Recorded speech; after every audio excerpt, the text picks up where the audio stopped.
Mankalaza ny fahadimy taona nisiny kosa ny trano mpamokatra Miritsika Production ny sabotsy lasa teo nandritry ny fiarabana tratry ny taona niarana tamin'ireo mpanakanto sy ny mpampalala vaovao no nitondrany ny tompon'andraikitra eo anivon'ny Miritsika Production ireo vina amin'ity taom-pankalazana ity sy ny lalana ny diaviny antio.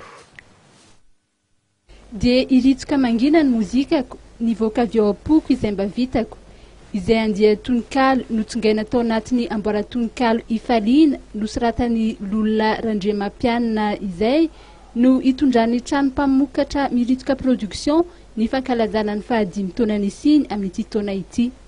Maro ireo vina izay napetraka amin'ity taom-pankalazana ity araka ny voalaza ny Télé Général ny Miritsika Production. Nanay zany ty taona ty dia miakabe dia 10 taona fankalazana fa 10 taona dia anomboanay azy dia misy ny fampisehoana fideran'Andriamanitra sy misaotra azy foana moa zany rehefa zao ao amin'ny sisy vato ny 7 avril miaraka amin'ny Kristy io nanomboanay azy dia any amin'ny farafaran'ny volana May any zay mieritreritra ao ny ivo anasanay zay olona rehetra zay niara-ny asa taminay rehetra na ny avy any ampitan-dranomasina ny toerana anao conseiller anankiray